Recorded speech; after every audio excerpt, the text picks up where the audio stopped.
Hello, everybody.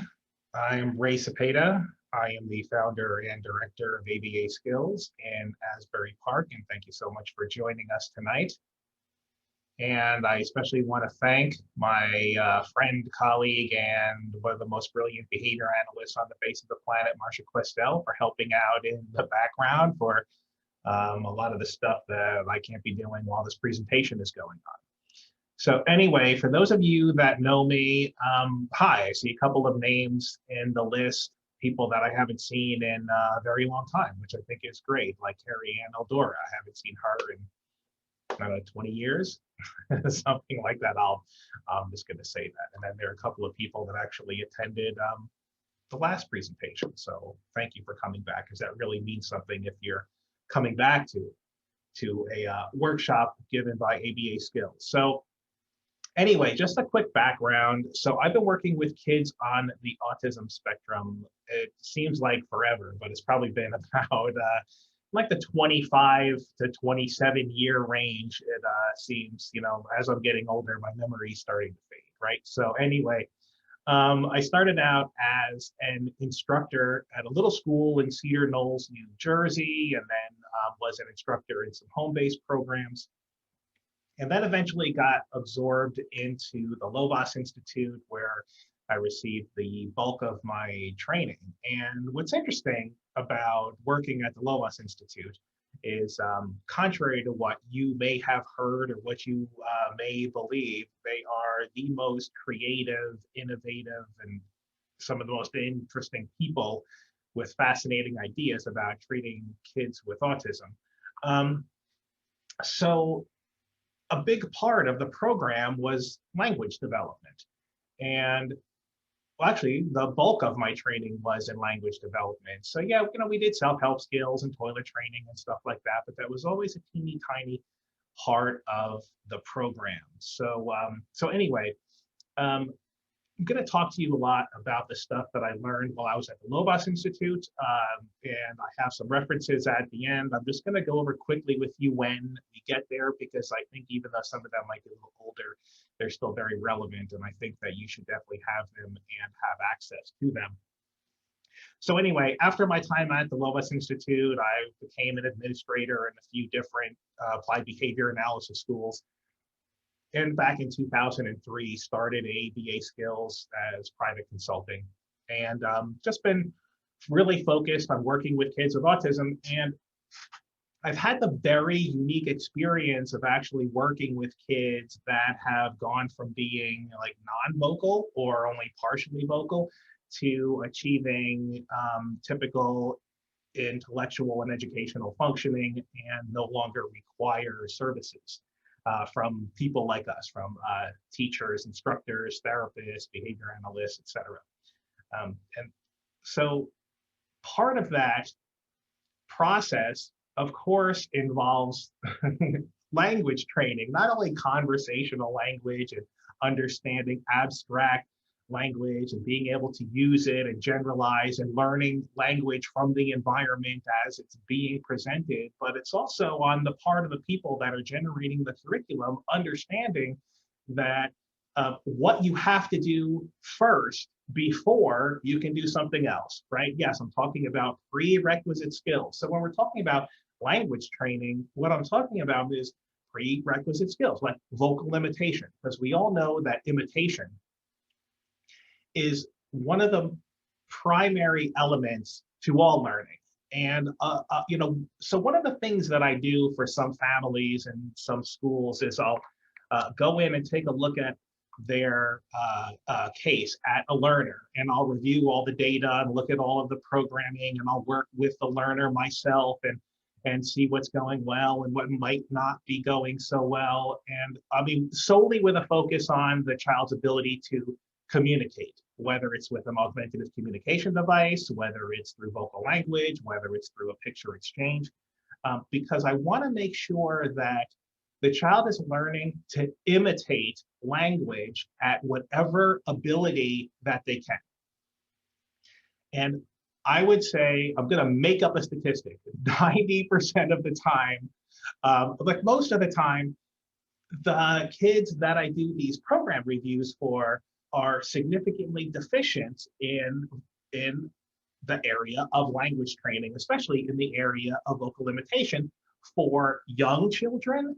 And then for kids that might be older that actually have vocal ability and actually may be learning to have some back and forth exchanges, there are some little things that might just be missed, which we're gonna talk about later. And what's great about those kids is that when you're teaching these kinds of skills to those kids, it's not about just drill, drill, drill, drill, drill. It's like you're really just checking to make sure that they can do stuff and then targeting the things that they're having some challenges with.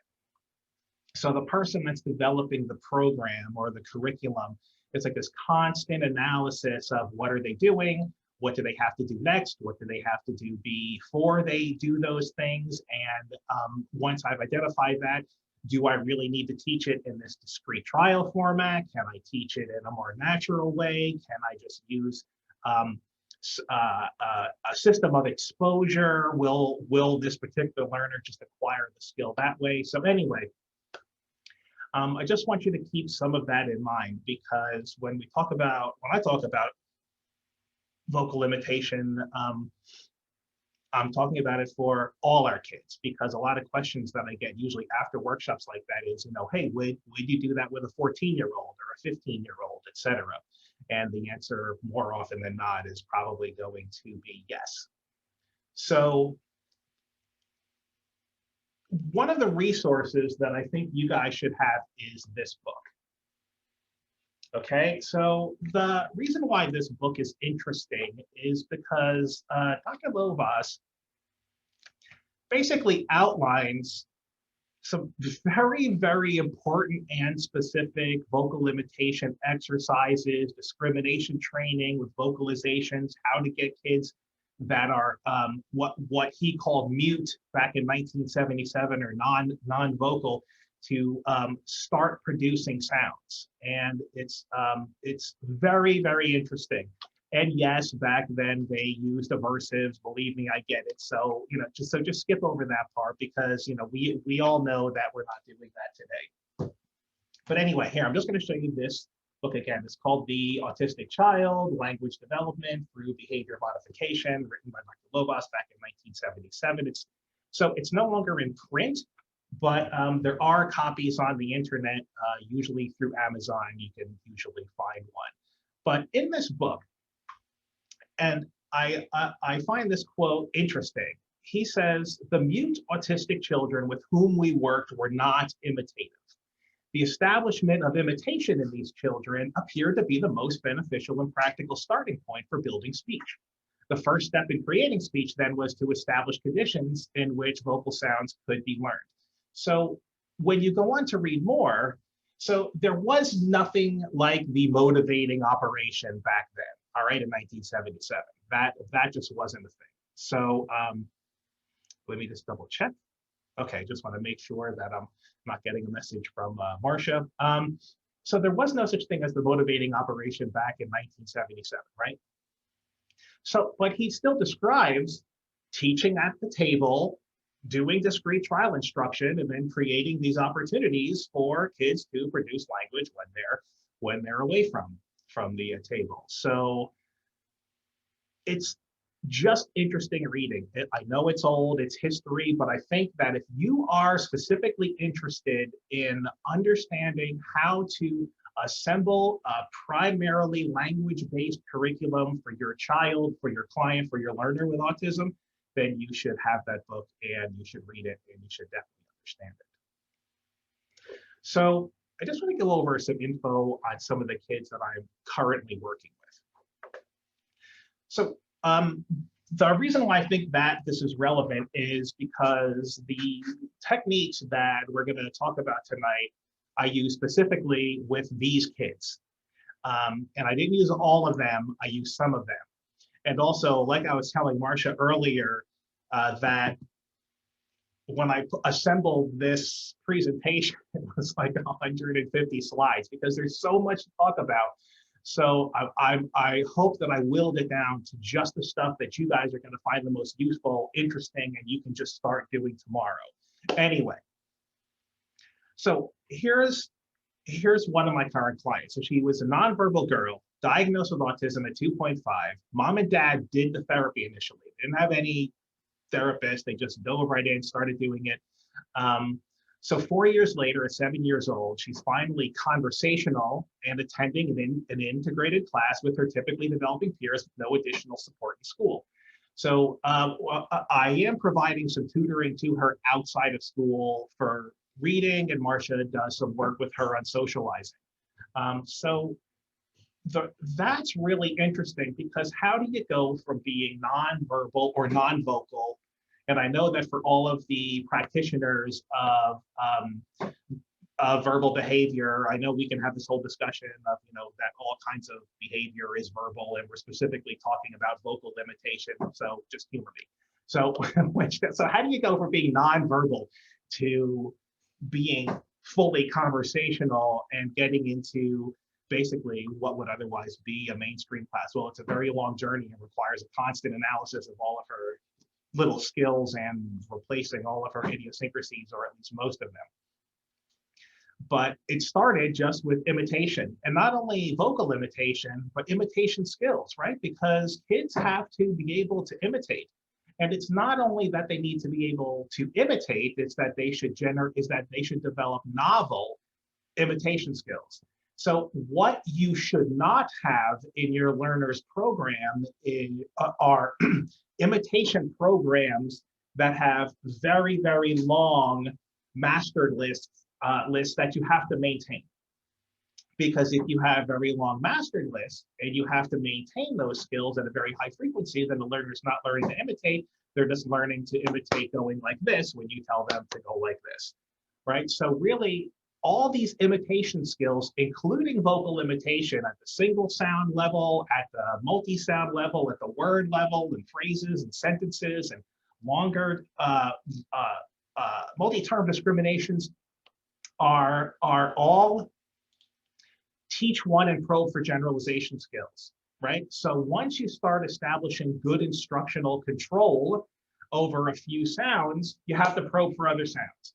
And we're going to talk more about that tonight, but I'm just telling you right off the bat, one thing that you can just start doing, regardless of how vocal the learner is that you're working with, is frequently probe for sounds under the control of discriminative stimuli, when you're just telling them to make sounds, as well as when they're under the control of their own motivation, as well as when they're just in a condition where they're just allowed to self-stimulate. Because what sounds are they making when they're self-stimulating?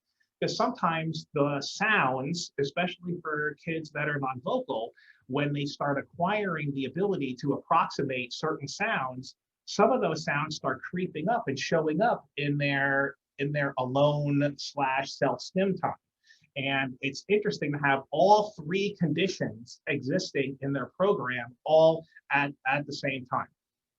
So you're collecting data during discrete trial teaching, you're collecting data when they're under the control of their own motivation, and you're collecting some data when they're self-stimulating, because you want to see what sounds are they making, and is there some shift from just the stuff you're doing at the table over to their self-stim. So when that started happening for this child, I definitely knew that we were on the right track. And this girl's parents were very, very motivated to get their child to talk, and they did. And so they just did everything. And we'll probably be working with her for a couple more years, and I'm hoping that we won't need to work with her anymore after that. So the next client was a nonverbal boy diagnosed with autism at 2.5. He had a home-based program and was eventually placed in a specialized school. But his parents continued the home-based program with the sole focus on language development.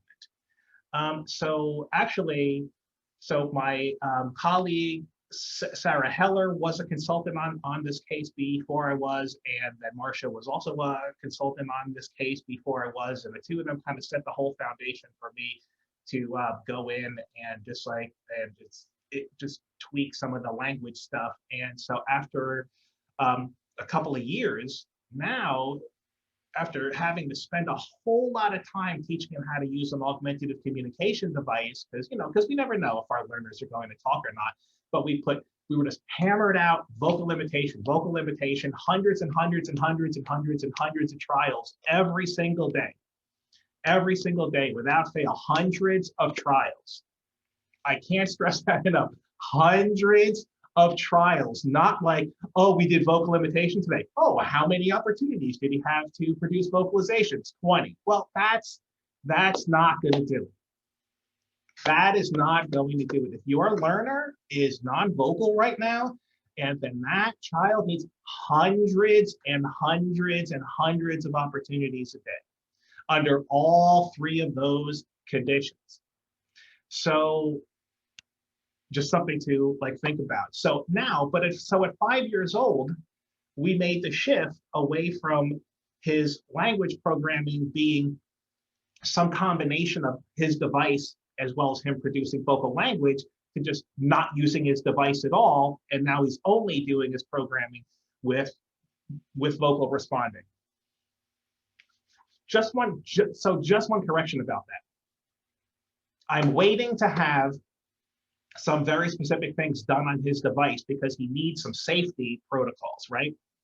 So even though he can answer what's your name and where do you live, I would like more complex responses just in case like he gets separated from his parents or his caregivers for any reason, and on his device, I want his name, his address, his mom's cell phone number, his dad's name, etc. And I want him to be able to use the device to actually communicate that to someone that isn't very, very familiar with him. So anyway, let's keep going. The next client I just want to fill you in on, he's an 11-year-old boy with autism. He produces very few sounds and not under instructional. He produced very few sounds and not under instructional control. So prior to the pandemic, he had about 10 hours per week of home-based program after school. And the focus for home was teaching him to use his augmentative communication device and of course the vocal imitation training. So interesting, the pandemic hits, now he can't go to school.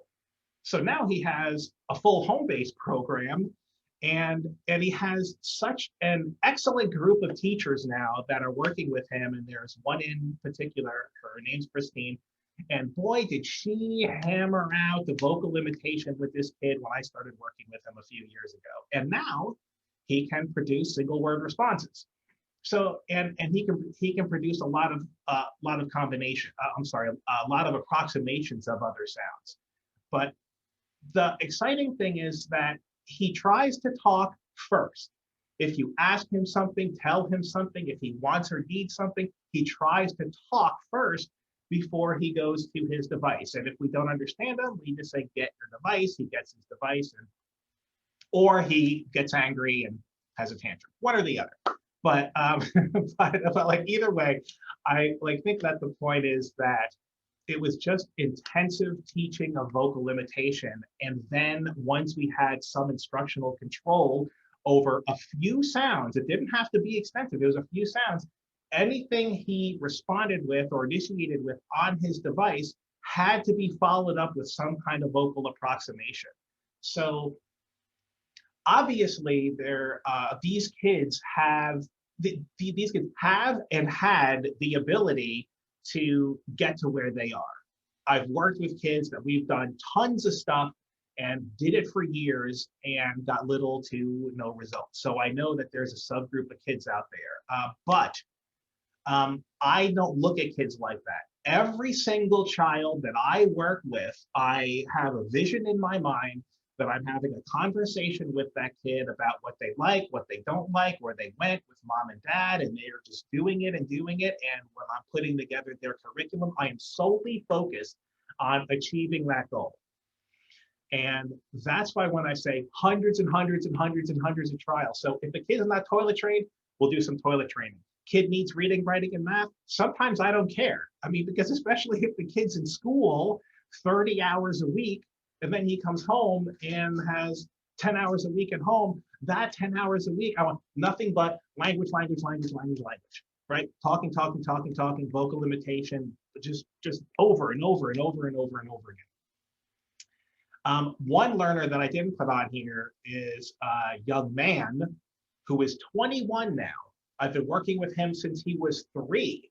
And it's the same kind of situation. He went to a specialized school. He would come home. He's had 10 hours a week of intensive instruction for all of those years. But he's now starting to be able to have a conversation.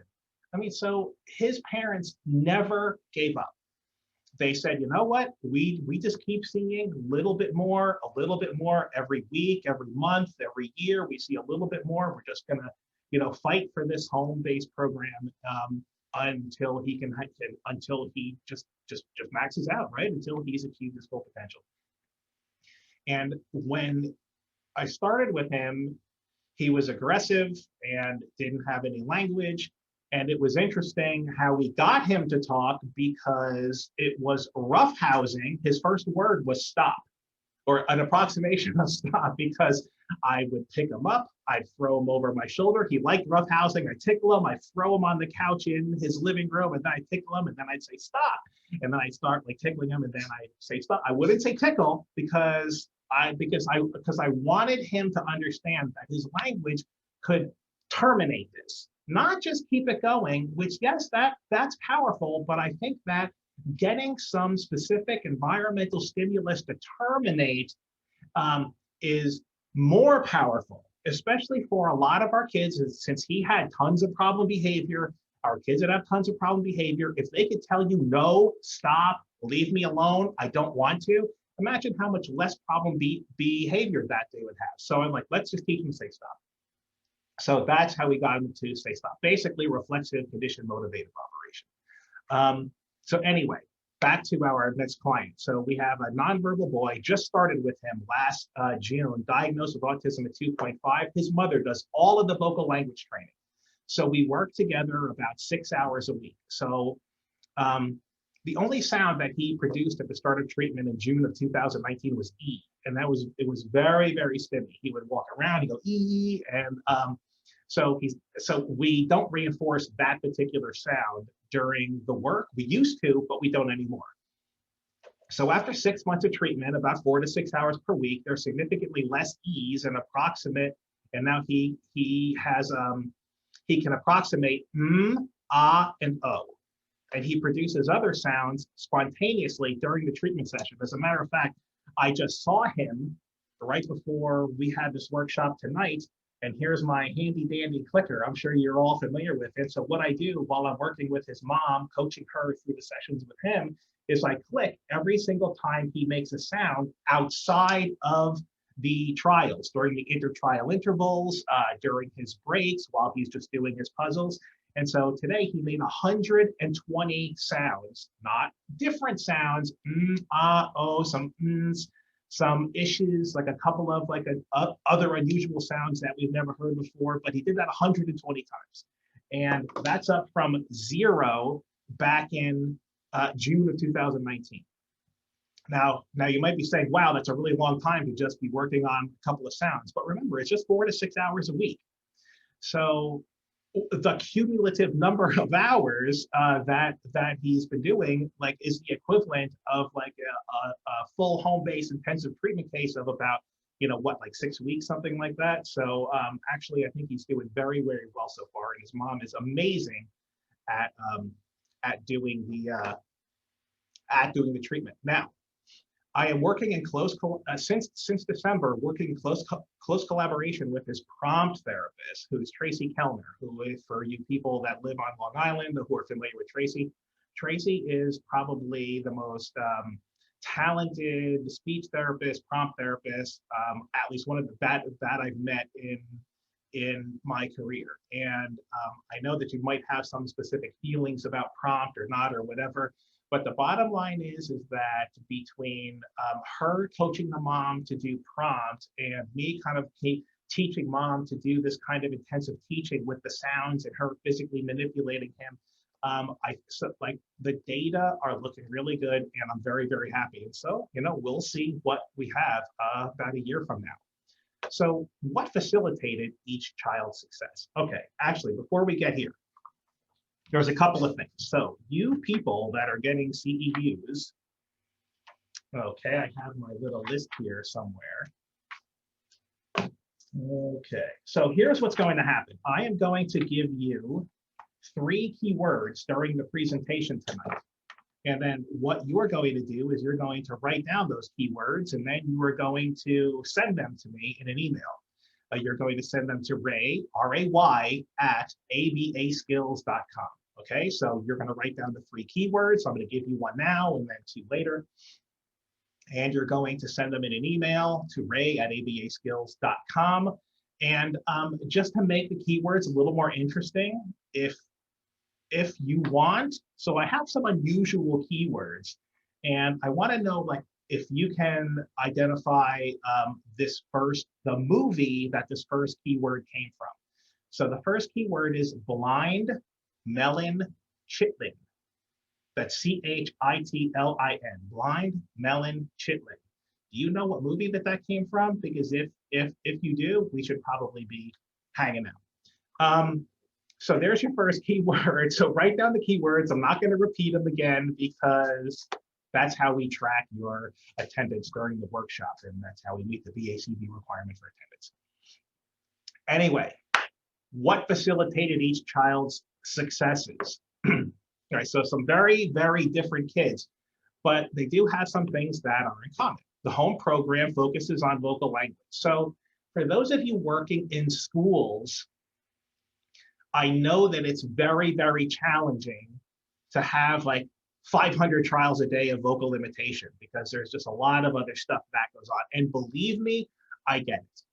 So what I do when I work with school programs is I sit down with the teacher and look at this learner's IEP and what actually has to be done. Like what does he have to be doing? He needs his 1 math goal, 1 reading goal, 1 like writing goal, and maybe he has some kind of like behavioral thing. So there's 4 things. But when I look at the IEP, there's like 32 goals.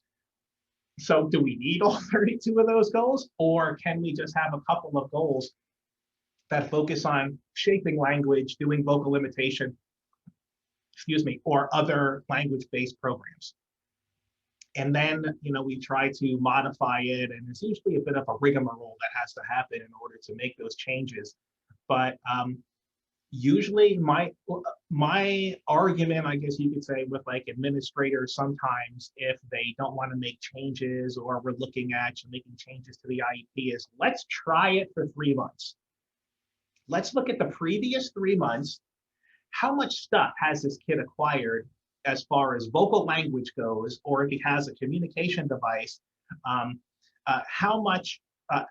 what can he do? Like, is he answering social questions? Is he reciprocating? Can he do prepositions and pronouns and categories and functions and multi-step instructions? I mean, if not, then maybe we should put some focus on this. So let's look at what he's acquired, how long it took him to acquire it, right? Establishing the rate of acquisition. Let's put a couple of new things in place. Let's do it for the next 3 months, and then let's reconvene and let's compare the rates of acquisition. And more often than not, that is accepted and it's fine. And then you actually have to do that. You have to calculate the rates of acquisition prior to that moment and then thereafter, so that you can show to whomever's in charge, like, look, here's what this kid can do. And so we would like this to continue. Or every now and then, it's like, oh, well, we gave it a shot.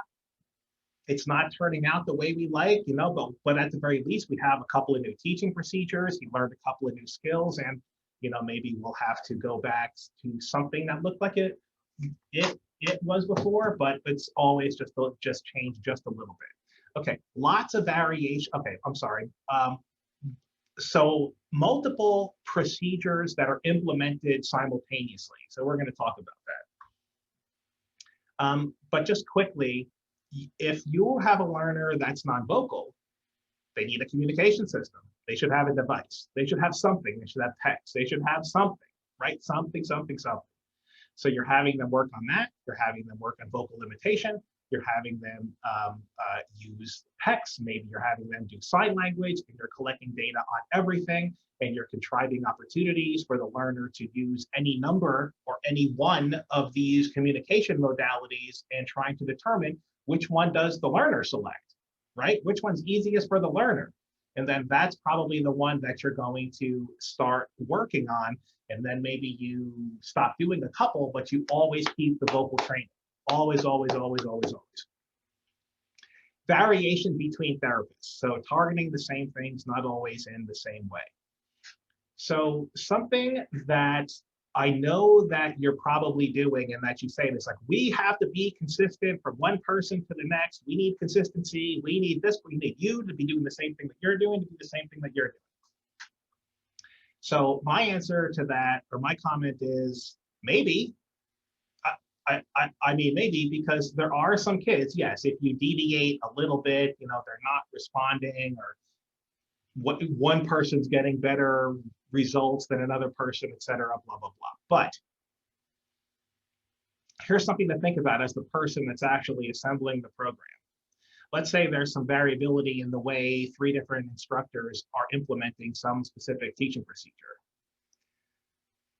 I'd be interested in seeing if there's a positive effect on the learner, right? Is there any? Because if everyone's saying exactly the same thing in exactly the same way, with the exact same stimuli, at the exact same times a day, at the exact same table, with the exact same little chair, with the exact same light, right? You see what I'm saying? It's like, then it's like the child's responding is under such tight stimulus control, is under such tight control of like all of these other variables. I mean, how are you going to teach a generalization? How are you going to include generalization into your teaching? How's the kid just going to start learning from the environment if they don't have the opportunity to try to figure out what one therapist is doing when they're teaching prepositions versus the other therapist that's teaching prepositions but doing it a little bit differently? I mean, I'll leave it up to you guys to try to figure that out with your individual clients, but I would say that a little variation between the therapists is probably a good thing.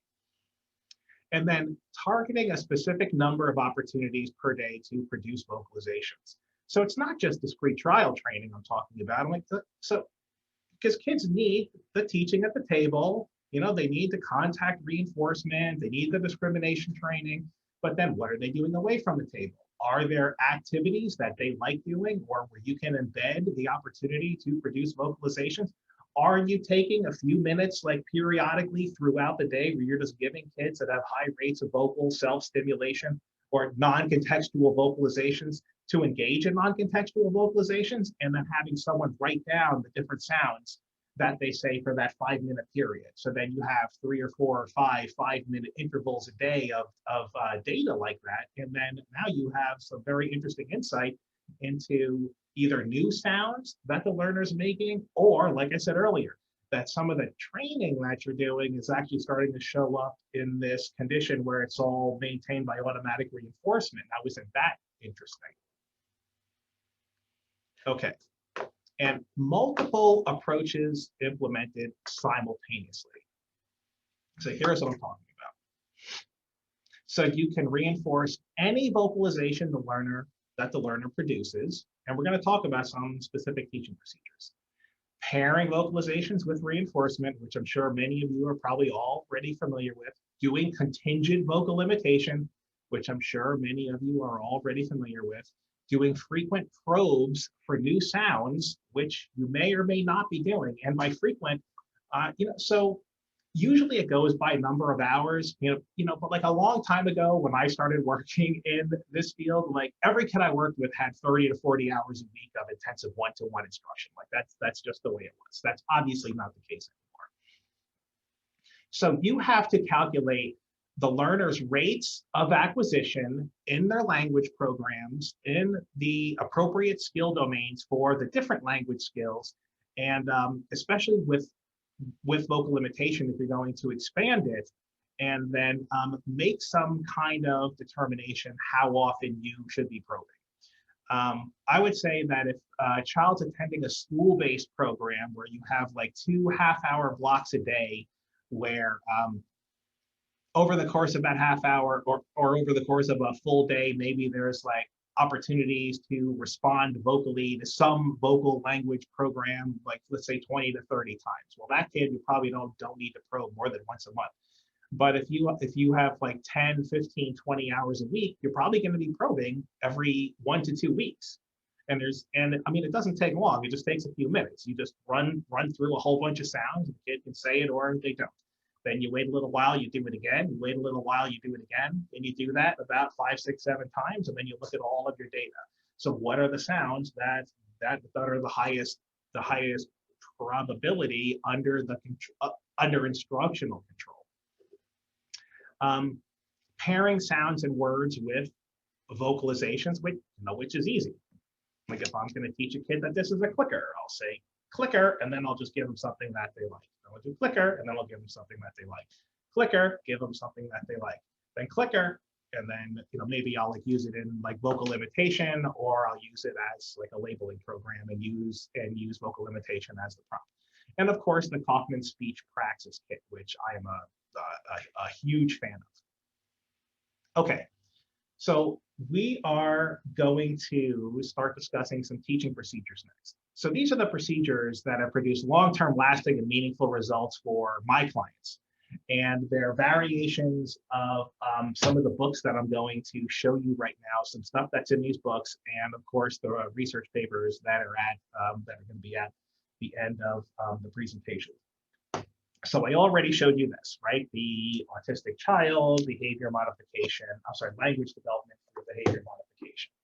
Here's this book, which is Teaching Individuals with Developmental Delays by Dr. Lovas. Here is A Work in Progress by Rod Leaf and John McCacken. And of course, if you don't have this, you should. I know it's old, but you should have it anyway, and you should read it. And I already know that Sundberg and Partington have a ton of writings in their books and their assessments about language training. So if that's the stuff that you're reading, then that's awesome. Keep doing that and read this, because I want you guys to have like the biggest repertoire of skills at your disposal. So when you're working with that learner that for whatever reason will not produce a vocalization, you have a lot of different things that you can try. It's not just contingent vocal imitation or stimulus pairing. Because if that's all that you know how to do, then that's really going to be problematic for the learner and disappointing for you, or vice versa, right? So like I was saying, I do not use all these procedures with every client, but I recommend, and it's my favorite thing to do, to collect the relevant data and tweak and change the procedures to yield optimal results for your learner. So I mean, I can't stress that enough, right? I mean, isn't that the whole purpose of the field that we're in? Is we're going to put something in place, we're going to collect the data, we're going to see if what we're doing actually works, and if it doesn't, we're going to change it. And if it works, but it's not working probably as well as it should, or you have a gut feeling that even though the data are going in the right direction, maybe they can be going in the right direction a little faster, or maybe they can be ascending a little higher, then maybe you just tweak a couple of things and you try doing it again. Now, the tweak that I most often go with is increasing the number of opportunities to practice. So when you're looking at your data, it's not just the graphs. It's not just your standard acceleration charts. It's not just like your raw data, but it's like, look at how many trials, how many opportunities is that kid actually having to practice vocal imitation or other language programs over the course of his day or his week or his treatment month. Because if it's not somewhere kind of in the thousands, it's probably not going to go very quickly. And focus on measuring your learner against him or herself. And I know you already do that, but I can't stress that enough, because, and if you're a parent, never look at another child and say, oh, I wish my kid, I mean, that's just my recommendation. Easier said than done, right? Because of course you want your kid to talk just like other talk. But when you're really thinking hard about it, just think about where your child was when they were first diagnosed versus where they are now. What weren't they doing then as to what they are doing now? And if you're a professional and you're developing the programming, do the exact same thing. So it's critical for us as the professionals to have our kids go through standardized testing in order for us to know where they stand against their same age, typically developing peers, because that helps us develop the program. But that's as far as that goes. Then I'm just going to look at this kid measured against himself. The last 3 months versus the coming 3 months. Now that 3 months versus the last versus the upcoming. I want rates of acquisition to be faster. I want more stuff mastered. I want harder stuff mastered at an increasing rate as when they were doing the easier stuff. And when it comes to vocal imitation and language-based programming, that stuff should be learned faster and faster and faster, especially since most of it is that teach one and probe for generalization format. Okay, let's get to some teaching procedures. So just a reminder that if you guys have questions, and you might, please feel free to put them in the chat. And then if then Marsha will view the chat, and then she can jump in and I can answer some questions. But otherwise, we'll have some time at the end to answer questions. Okay. The first thing, reinforcing any vocalization that the learner produces. So here's how you do that, because it sounds, it's a little harder than it sounds. So your learner should be in a good mood. If you're a consultant in a school and you get there and the first thing the teacher says is, Joey's having a really tough day. Well, you know what? Maybe this is not the thing to be putting some focus on. But if you get there and she says he's having a great day, maybe you can put some focus on it. If you're working with a learner at home, then you have a lot of other options, a lot more flexibility to get the learner in a good mood. You know, you make sure that they've been to the bathroom, you make sure that they have some treats, you make sure that you can physically engage them. And if you are working with a kid that loves roughhousing, then you are at a very distinct advantage, because those are like some of my favorite kids, because it's just such a natural thing to do with kids, and it's not giving them edibles or something to drink, which interrupts the whole activity, etc. Okay, the learner should be in a good. Of course, isolate an item or activity that may function as a reinforcer for these blocks of time. Now, let me just clarify. Now, I know my professionals out there, you guys know exactly what I'm going to say. Just because you say it's a reinforcer does not mean that it is, because we're only looking for the behavioral effects. If the delivery of that particular item does not increase the likelihood that the behavior that preceded it is going to occur again, it is not a reinforcer. It might be something that the kid likes, which maybe in the moment might be good enough, but it's not a reinforcer. And then you just target 10 to 15 minute blocks of time, right? Because you're just going to reinforce any vocalization the learner produces. So during this 10 to 15 minute block, no demands are placed on the learner, but the instructor has to maintain proximity. So you're just going to watch and wait for the learner to produce a vocalization. As soon as they do, immediately reinforce, then step back and wait. Again, as soon as a vocalization occurs, immediately reinforce. And aside from blocking out time specifically for this procedure, you use the same strategy during play and any time away from the table, right? Because you can get the kids set up with something that you know that they like to do, and then you just take a step back.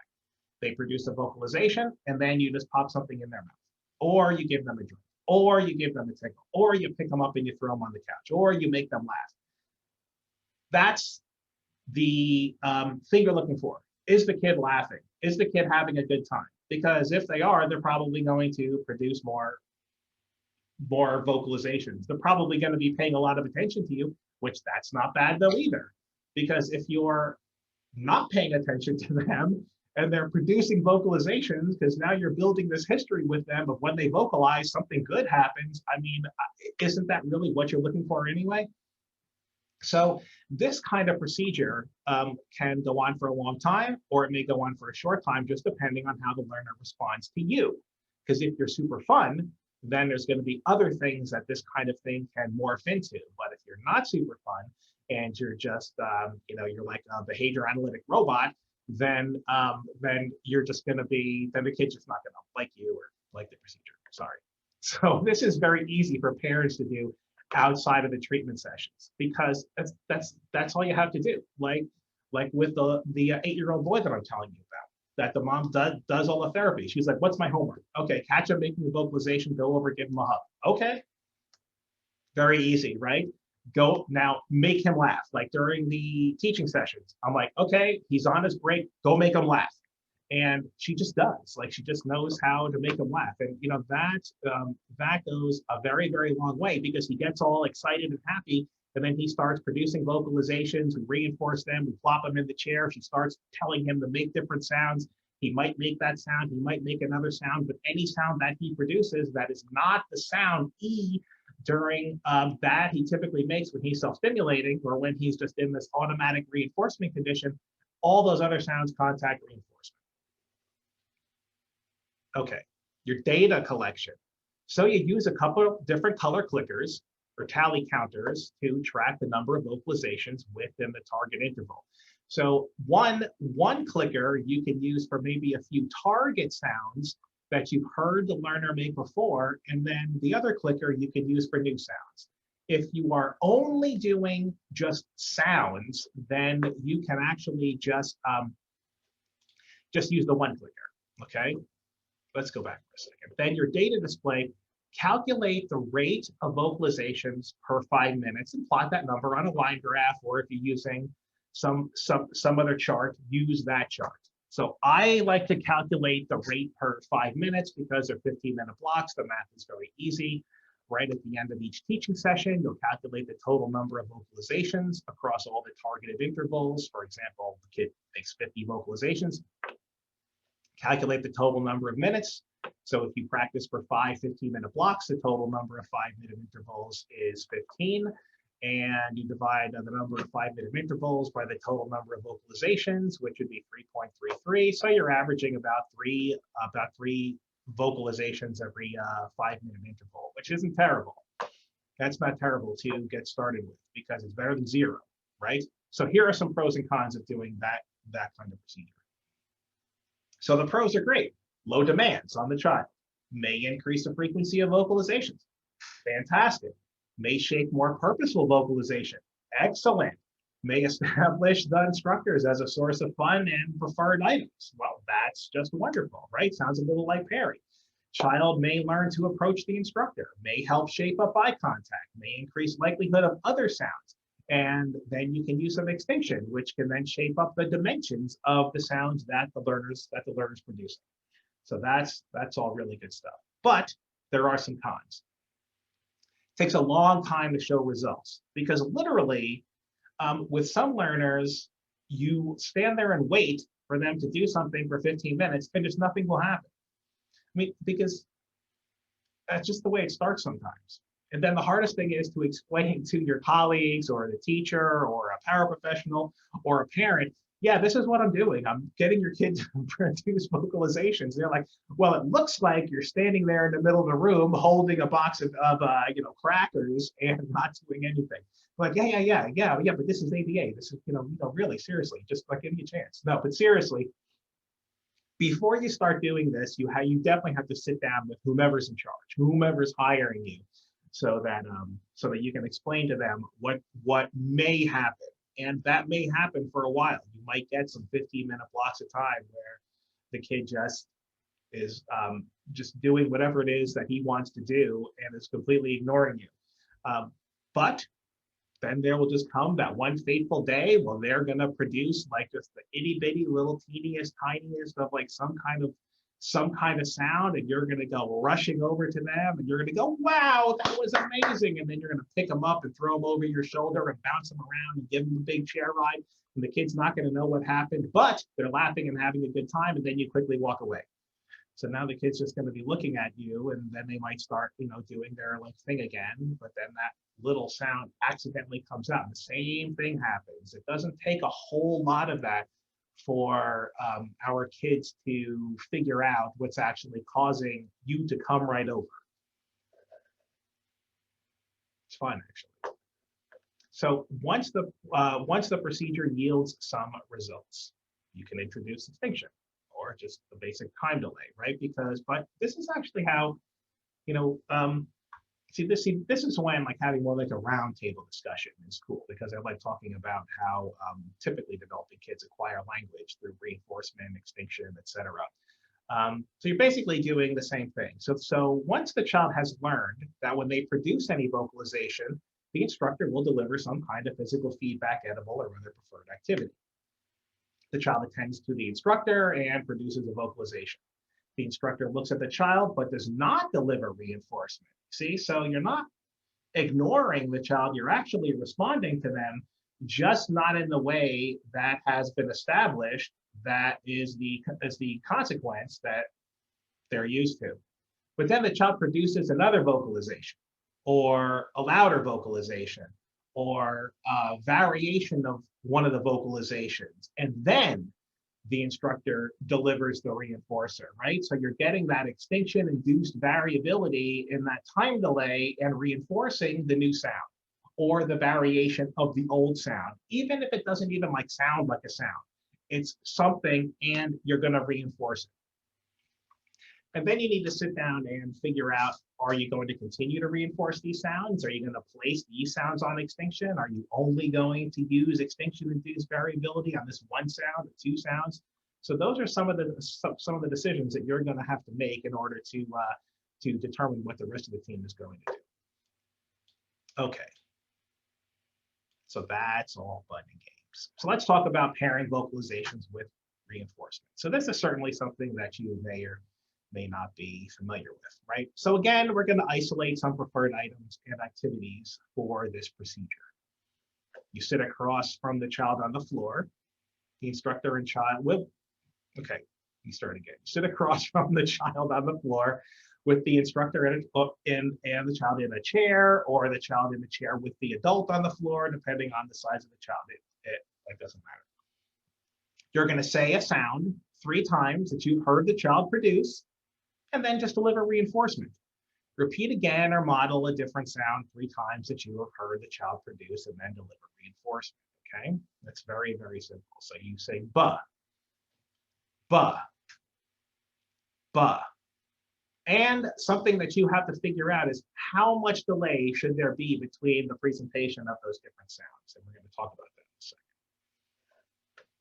Then approximately every 5th opportunity, implement the time delay. Any movement or sound will contact reinforcement. So any movement in the oral cavity, anything that their mouth does, not if they move their arms, they're not going to contact reinforcement because that's not what we're looking for. Any movement or sound that they make will contact reinforcement. So just a quick note, you are going to have to probe for an appropriate time delay. I'll give you an example. Again, this 8-year-old kid that I'm working with, during a probe, I discovered that he'll vocalize after 10 to 15 seconds.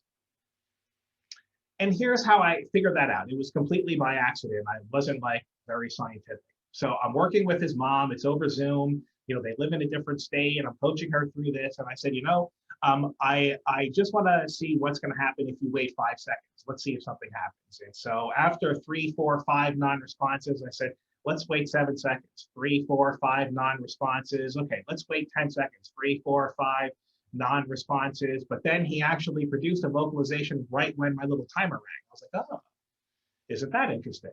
So, well, as we know, 1 occurrence is a fluke. 2 is actually a pattern, right? Because you only need 2 data points to make a line. So we did 10 seconds again. We got non-response, non-response, non-response, non-response, and what I thought was going to be a non-response, and then boom, vocalization right when the timer was going off. So I said, okay, let's try 15 seconds and let's see what happens. So we got some non-responses. We got like non-response, non-response, vocal, vocal, non-response. I'm like, oh, that's a little better. So then we just said, okay, somewhere in like the 10 to 15 second range. But when it gets to 10 seconds, if he's not looking at you, then he's likely to not produce a vocalization. If he's still looking at you, then something is probably going to come. And that was when the data really started to look like the way we wanted it to look.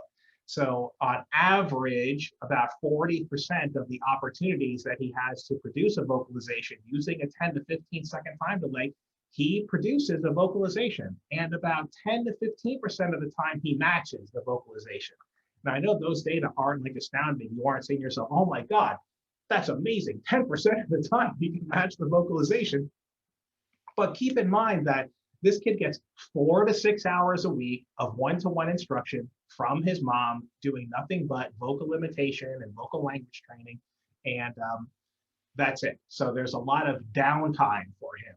And so with the amount of downtime that he has compared to the amount of time that he's in treatment, I actually think that that's really, really good. And that something interesting is going to happen for this kid over the next like 6 to 12 months.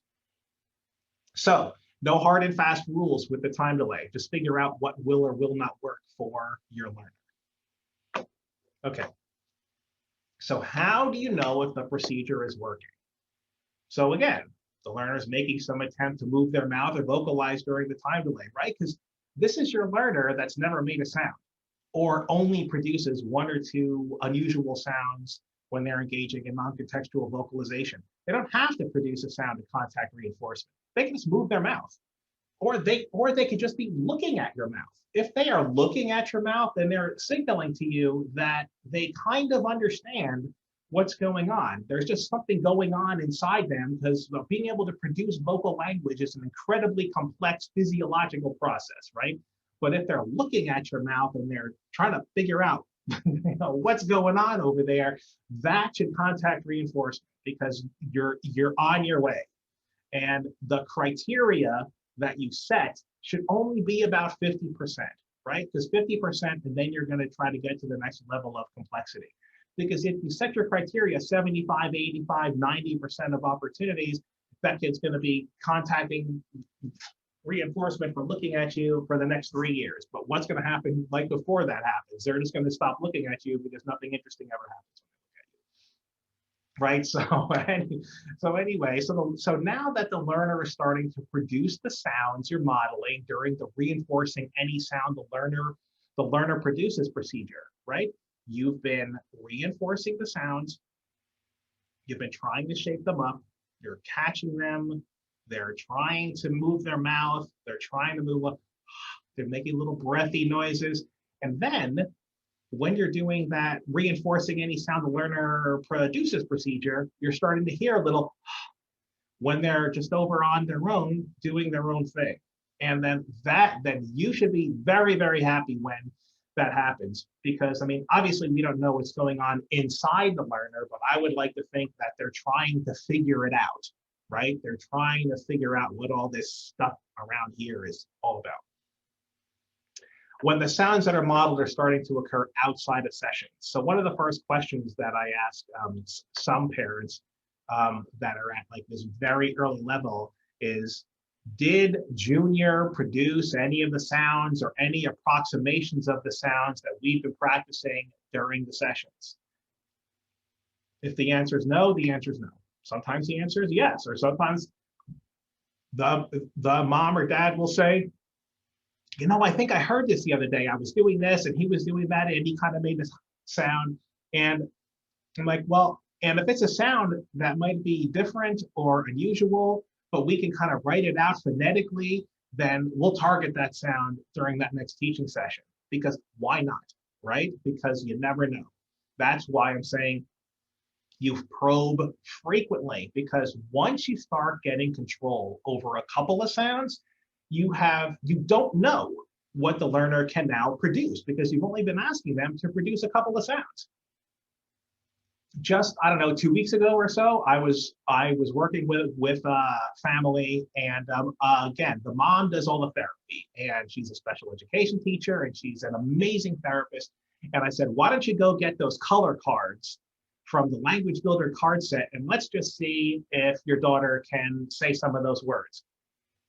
Oh, I mean, isn't that interesting that she actually was able to approximate a few of those sounds? So we're like, okay, so now we're not only working on her Mandy repertoire, we're not only working on some labels, we're not only working on some single sounds, we're not only working on the Kaufman speech practice kit, but now we're going to get her to start saying some approximations of these color words, because once we can get consistent approximations, then we can shape up what those approximations are, And then we can start applying them to some of the programming. So instead of just a car, she could say a red car, right? And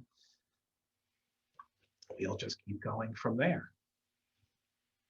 So I always get asked this question. What if my child doesn't make any sounds ever?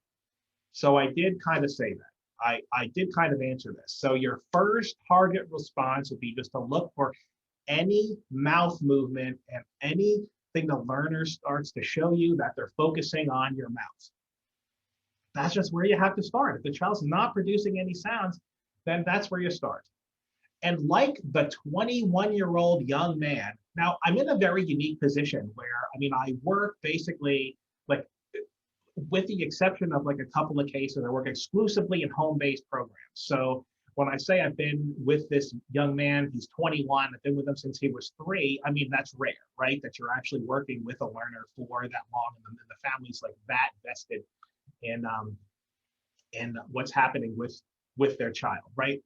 So I understand that that when I say you just have to keep it going, like you just never stop working on language. So however long you're working with a learner, never stop working on their vocal language, because you just never know. The little boy that I was talking to you about that was previously non-vocal. Now we got rid of his communication device and he's doing all of his programming using vocal language. Well, that's because we just never gave. It's been 3 years or 4. It's been at least 3 years, and they just did not give up. So 90% of this home-based program was all vocal language instruction, and 3 years ago it was all vocal imitation. That's all we did, over and over and over and over and over and over and over again. I really can't stress that enough. And you have to be patient. You have to be patient, because it can be frustrating when you're developing the program and you're not seeing like a ton of progress. But here's why taking trial by trial or per opportunity measure data is important. Because if you're doing something like vocal imitation with a minimally vocal learner and you're collecting like some manner of probe data, let's say first, last probe, or you're doing something else where you're only collecting data like a couple of days a week, I would say my advice is stop doing that and collect trial by trial data.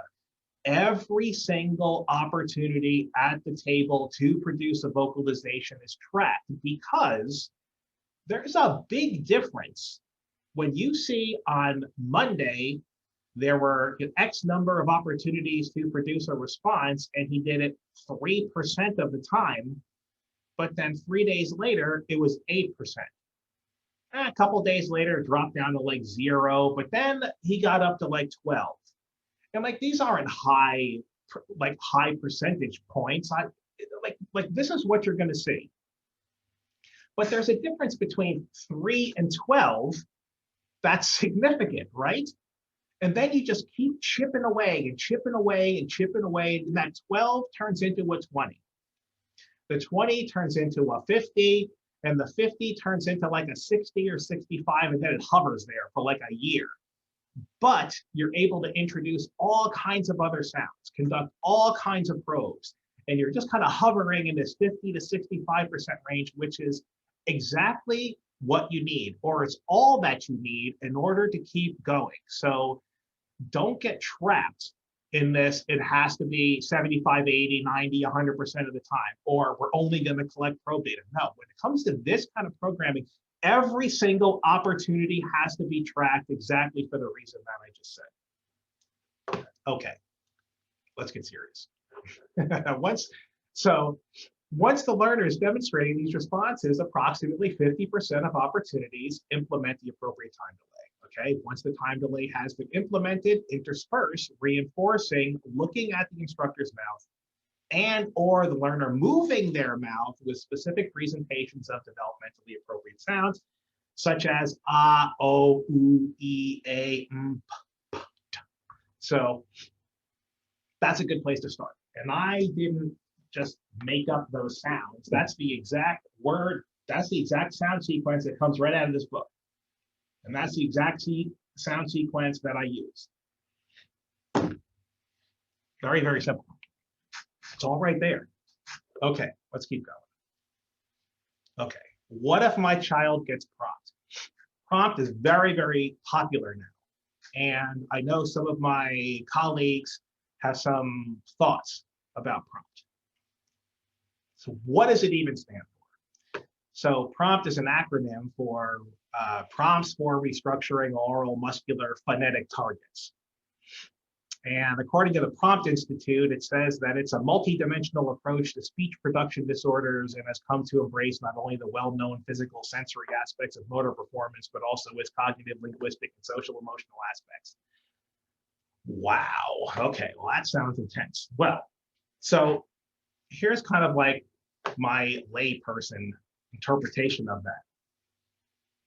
You're basically cueing the kid to make sounds. Like somehow going like this and like this and like this, I don't know why it works. The kids that I've worked with closely with their prompt therapists, and there's 3 different ones that I'm thinking of, especially Tracy Kellner, she's been able to get kids to make sounds that I have been unable to get them to make. But the interesting thing is getting the kids to make the sounds when all of this physical manipulation is not available. And the fact that after a certain amount of physical manipulation, they can now make the sound, again, measuring the kid against himself, right? So now you're actually analyzing the data that from what the prompt therapist is doing. And if it works, great. I'm all for anything that works. If we can collect data on it and show that it works, I'm all for it. But then here's something to think about. So again, back in this book, in 1977, here's what Dr. Lovaas said. First, we selected vocal behaviors that could be prompted. That is, vocal behaviors that could be elicited by a cue, such as by manually moving the child through the behavior. An example of training with the use of a prompt is afforded in teaching the sound mm. The adults emitted mm and simultaneously prompted the child to emit by holding the child's lips closed with his fingers and quickly removing them when the child vocalized. Sounds perfectly reasonable to me. It really does. Because again, I'm all for anything that is going to work for our kids, right? I am all for it. So when you think about what prompt is, the systematic cueing of the face, the muscles, I'm not exactly sure what's happening. I'm not a speech therapist. I don't know what all this cognitive, linguistic, and social emotional, like that's above my pay grade, obviously. But here's what I know, is that for a few kids that I've worked with, this collaboration has yielded some very interesting results. And so therefore, we are collecting data on it. We're making sure that it works. And it just makes sense that if there's some kind of like structured system that's out there that can be used and that can be tracked and that can be proven to work, at least for your learner, then I would say you got to try it, because that's that kid's life that you're talking about, right? Because that child, while may have his entire life to learn to speak, might only be with you for a short period of time. You want that time to be as important, as intense, and as meaningful as possible. And so if you can get that kid to produce a few sounds, the next person that takes over maybe can just pick up the ball from where you left off. You set the foundation, and now they're able to do more. And if it takes a little squeezing, pushing, pulling, whatever is going on, then so be it. Okay, let's talk about good old-fashioned vocal imitation. Actually, it's probably time for another key word. So here's, okay, the key word is slap shot. Slap shot is your key word. And do you know who the star of that was? Don't Google it. If you don't know, don't Google. Okay, so slap shot. That's your next keyword. Okay, so now we're just going to talk about good old-fashioned vocal imitation. So let me just take a look in the chat for a second. Okay. See if there are any questions. There are not. Okay, perfect. Okay, so good old-fashioned vocal imitation. You're going to say sound, or you're just going to say sound. Now, Now, here's this controversy. Do you say, or do you just say the sound? So I am a huge proponent of saying the word say. And then you're going to say, well, I work with a kid and he actually can produce some words and some sounds. And when I tell him say, he says say, and then he says the sound. Well, that sucks.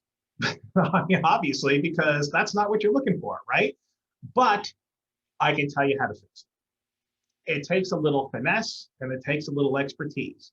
But first of all, let's just talk about how to avoid it, and then I'll tell you how to fix it. When you first start doing vocal imitation, say is a very specific instruction that the learner has to learn. Because later on, let's just say you're working with a kid that acquires good vocal language, or you're working with a child that can speak, and now you're in a situation where you're standing behind the child's standing in front of somebody else, and you're trying to cue the child to say something to that person, and you want to say, what's your name? And then what does the kid do? He turns around and looks at you and says, Joey. And so now you have this whole discrimination error that was never fixed, that was never targeted, that was never accounted for, and he's at that level of programming, and he's making that kind of mistake. So now you got to go fix it. So 2 things about say. When you tell kids say plus a sound, you see the 3 dots? That's a pause. You tell them say pen, right? So the presentation of the pen occurs simultaneously with your vocalization. Say pen, say clicker, because every kid needs to know what a clicker is, but you know what I'm saying. Because not only are you putting a little pause between say and the name of the object and simultaneously presenting it, but you're putting some emphasis on the name of the item, which means that they are more likely to just say the name of the item and not say. Now, in your receptive instructions program, implement the word say in your receptive instructions program. Okay, let's see. We got a quick question. What if you're not working on the name of an item, just a sound? So you're doing the same thing. So here's what I would do. Okay. Here is. Thank you, Joseph. I'm going to answer your question. Ray, I also have a few that I'm saving for the end that I had direct message to me privately, and also some from Facebook. Okay, cool. All right. So I'll stop paying attention to the chat. Okay, good. So, but this is a good question. What if you're just working on a sound? So here's what I do. Say, ah. Okay, so the kid doesn't have to know how to read. He doesn't have to know what a letter is. It's just something. It's just say, ah. Say, ah. And then when this happens, now, 1, you can't see me. 2, you can't see my mouth, which is actually good. Because sometimes when kids are staring at your mouth, when they've been reinforced for that for a long time, as soon as you move your mouth, they start trying to talk. So now you're talking and they're talking at the same time. And then you have to fix that error too. But if you say, ah, then that can actually avoid that. So, or that can actually fix that as well. Now, how do you fix the learner that says say when you tell them say? Well, 1, you switch to just the sound for a little while, and then you go back and you work on the exact presentation that I just described. So you eliminate the say, and you tell them you just present this and you say pen, and then you point to the kid or you do something. I mean, they're going to say pen, and then you can reinforce. But let me just go back to teaching say as a receptive instruction, because you would do this.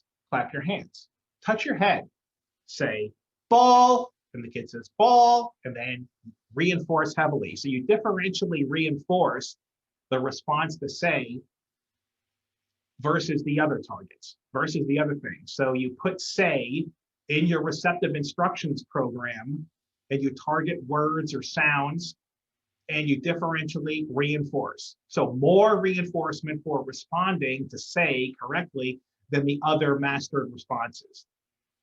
And that will help your learner make that discrimination. That say is a very specific instruction. So you say, clap your hands. They go like this. Touch your head. Say, they go, It's just another instruction to follow, right? Say, clap, touch your head. All instructions, because you need say as an instruction. If your learner is not, okay, I'm sorry. The learner does not have to be producing vocalizations at high rates to implement this particular procedure. If your learner is not producing many vocalizations, you can introduce this procedure interspersed with other vocal language procedures to avoid shaping up non-responding. So really, if you can start contingent vocal imitation, even if you're still at that phase where you're just isolating blocks of time and trying to catch the kid producing a vocalization and giving him reinforcement for that vocalization. There's nothing wrong with just sitting down and telling him to like say a sound, or if they, if they want their favorite movie on your phone, you can say Nemo, and maybe they look at you, maybe they look at your mouth, maybe they look at the phone, but they responded somehow, and you just give it to them anyway. That's not going to hurt. You're not going to shape up non-responding, because as long as your learner responds to you, eye contact, looking at the phone, looking at your mouth, that's the behavior that's contacting reinforcement. You'll get more of that. And then what happens when you place those behaviors on extinction? You noodle around with extinction, you get some extinction-induced variability, and then you start reinforcing those variations. And you keep doing that over and over until you start seeing something that looks more like what you want it to be like. Okay, if your learner can produce some vocalizations and you're actively shaping new sounds, take inventory of the items and activities that your learner likes. Do any of the sounds that your learner produces match the sounds of the names of the activities? Can you create and teach vocal approximations of the names of those items and activities? I'm a big proponent of approximations, but I like the approximation, like for everyone working with that particular child, to understand what the approximation is. So if you have to video it, you have to record it on your phone, you have to write it phonetically, you got to put a big sign up by their desk. This is how he says cookie, and then just write it out. So when the person working with them hears that, they know that they're supposed to reinforce. Even if it's a horrible, mushy approximation, you can shape it up later. The most important thing is that the learner is trying to produce vocalizations. If the learner is yes, then start, okay, all right. Can you create and teach vocal approximations of the names of those items and activities? Well, if the answer is yes, then start teaching the learner to imitate the sounds or sound combinations during intensive teaching, right? Also, intersperse the presentation of the item or activity during vocal imitation practice, and then give the learner access to the item or activity for a brief time. So if they like the phone or their iPad, and they can make an approximation of, oh, it might be like, oh, but you know what? He does it every time you go like this. You just hold up the phone and they go, oh, there you go. There's your phone, pal. They want the iPad, and they make some kind of mushy approximation. Here's the iPad. Excellent. That's all you have to say, because you can shape that up later, right? Again, this is like the power of the stuff that we do. You can shape up these approximations using differential reinforcement, using extinction, using shaping procedures. You already know how to do all that stuff. So then continue to intersperse practice of the sound or sound combinations with the item present to be sure when the learner is instructed to imitate that they can imitate at least 85% of opportunities. Now, that's later, okay? Let me clarify that that's later. Once because you're gonna go from that 3% to 12% to 20, if you get to the point where your learner can consistently make that vocal approximation where they're actually trying to imitate what you say 85% of the time, that's fantastic, That is amazing. You know that you should be probing frequently and that you should be working closely with the speech therapist or the prompt therapist or whomever the speech expert is to start shaping up some of those sounds. And then your expertise as a behavior analyst is to develop the shaping procedures so that the sounds that they may be close to producing when they're with these other professionals can actually be produced when they're with the ABA team. Okay, as sounds start to shape up and the learner starts imitating sound combinations, start targeting longer chains of sounds. For example, so you say, e, oo, ah. Can your learner imitate that? Ah, which will later become ma. D, ah, d. And it's completely okay if your learner starts just talking like that, d, ah, d.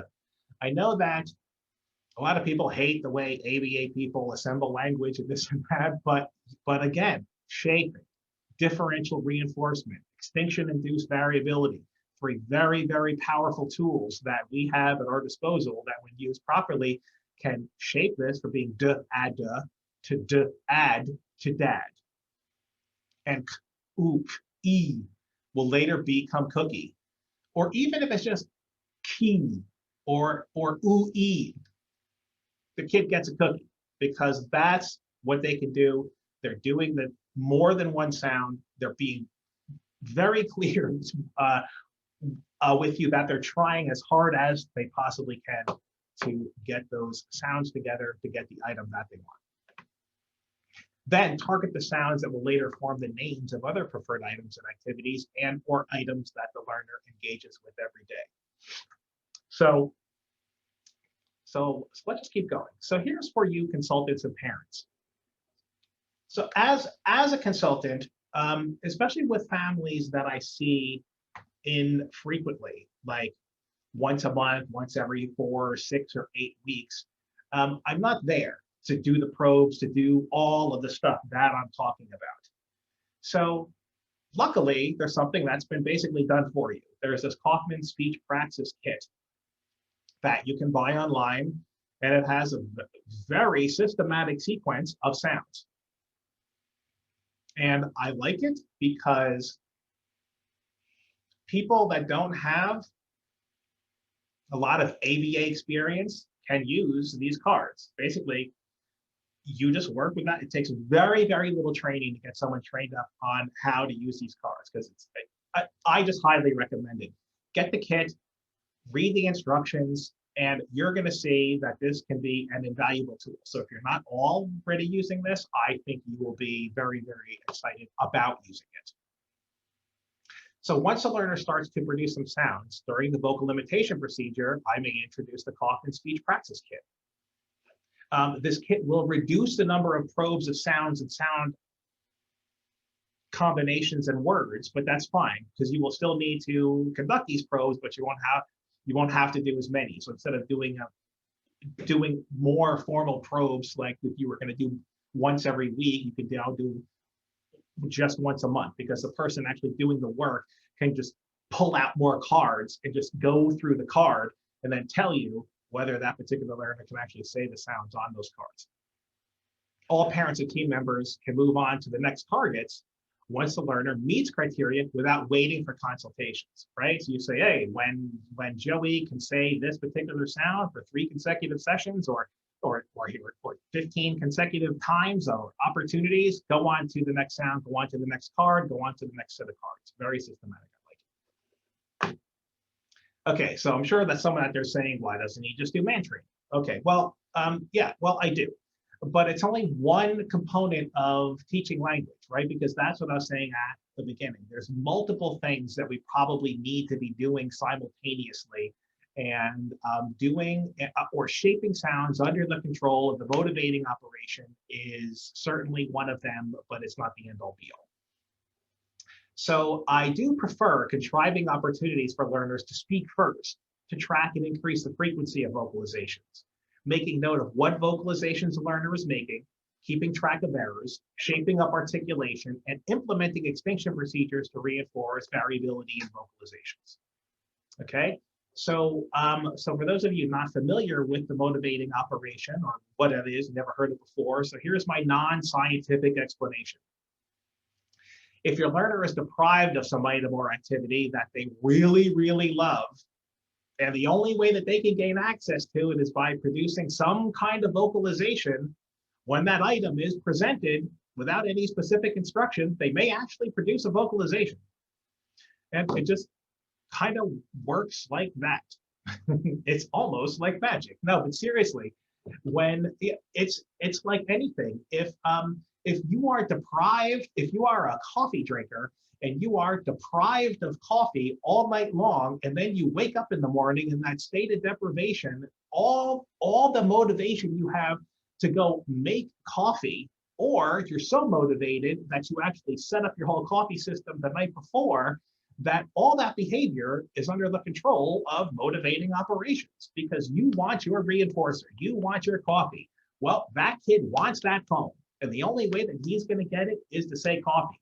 The only way that he's going to get the phone is to say phone or make some vocal approximation. The only way that you're going to get coffee is by making the coffee. So both of you have to produce very specific behaviors in order to contact reinforcement. But what the driving force is behind those things is the motivation to alleviate the feeling of deprivation because you don't have access to that item in the moment.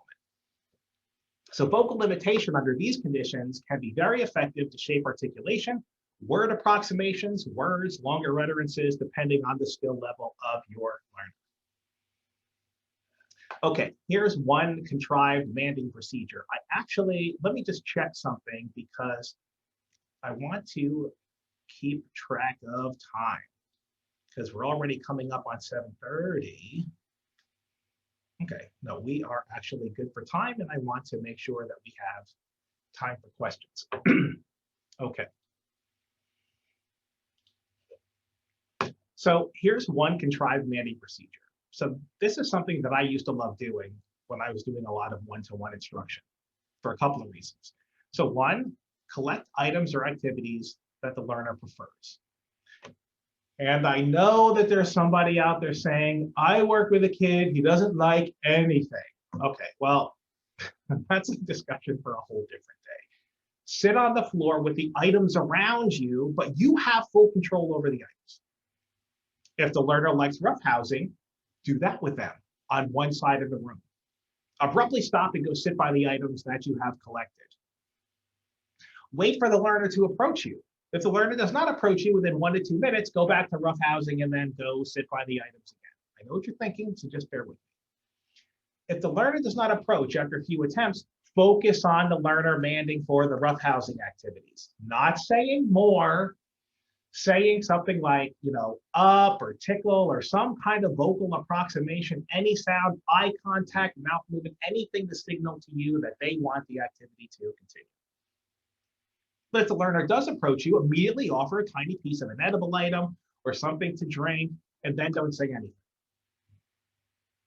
And if it's something to drink, make sure you have a little Dixie cup. Just pour a tiny amount into the Dixie cup and give the kid the Dixie cup. If they can't drink out of the cup, then you're going to have to hold it for them. If they have a sippy cup, tiny little bit of juice in the sippy cup. Because there's small amounts, you can try more motivation to gain access to the preferred item. Next, present one of the items and say something that is appropriately complex for the learner, okay? For example, if you're offering juice, depending on the learner, you may model ooh, or you may model ooh, or you may model juice, or red juice, or have red juice, or can I have red juice, or can I have the red juice, or Ray, can I have the red juice? So obviously all of these learners are at different language levels. So you pick the level that's appropriate for your learner. And again, if your learner doesn't produce vocalizations, what are you going to be looking for? That's right, eye contact and looking at your mouth. That's right, very good. So once the learner imitates the model, provide the learner with that item.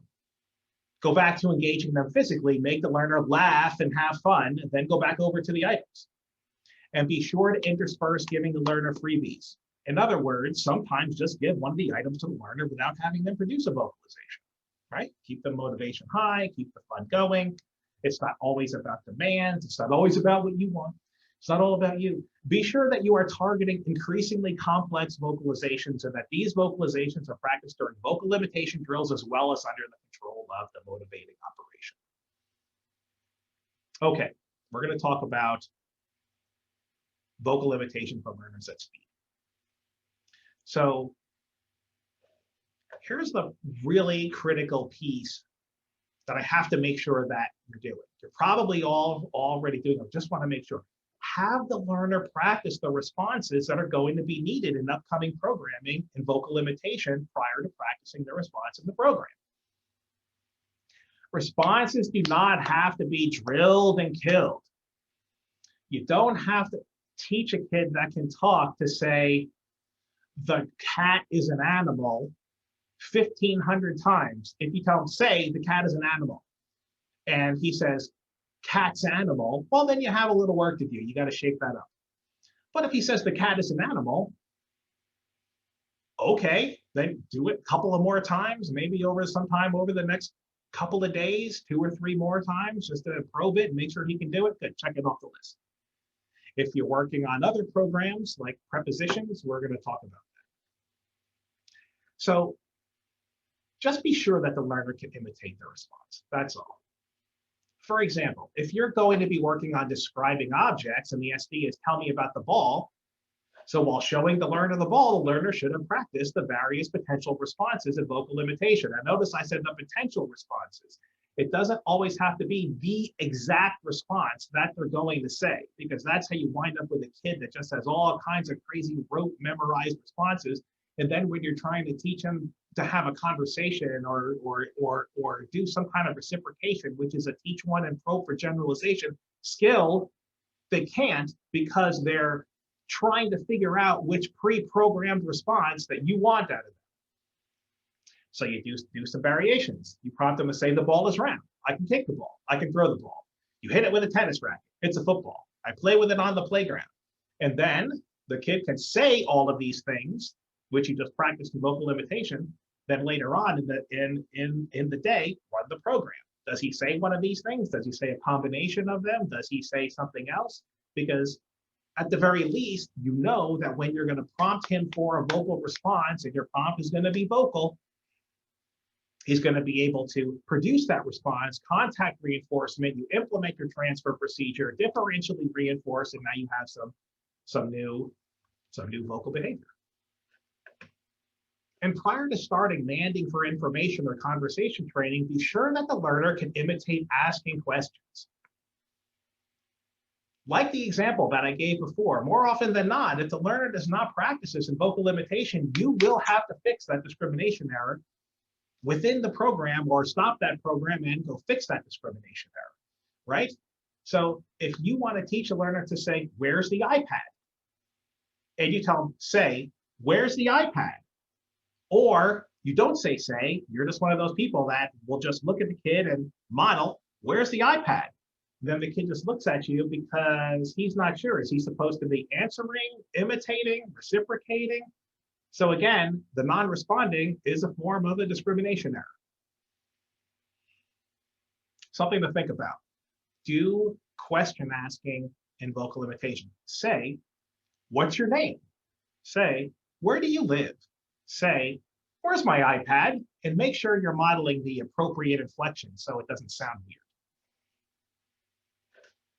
Okay, vocal imitation for teaching conversation. So an important part of conversation training is for the learner to respond to the instructor when being prompted to engage in conversation with a third person.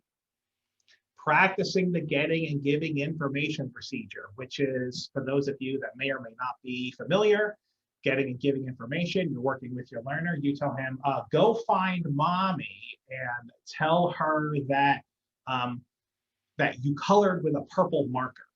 And then he goes and tells mommy, colored with a purple marker, and then he comes back and you say, well, what did mommy say? And he has to tell you what mommy said. Or you say, you know what? Go ask mommy, what color is grandma's house? And then he goes and asks mommy, comes back and say, so what did mommy say? The kid says blue. But in order for that to happen, You just have to make sure that they can, well, obviously there's a memory component that's going to need to be worked on for most kids, but you also have to make sure that they can actually say what you're saying. And you might have to systematically expand the delay when you're doing vocal imitation. So what I would do is I would take out my phone and I set my handy dandy timer, let's say for 15 seconds. Okay, so I'm going to tell the kid, okay, go ask mommy, what color is grandma's house? Wait.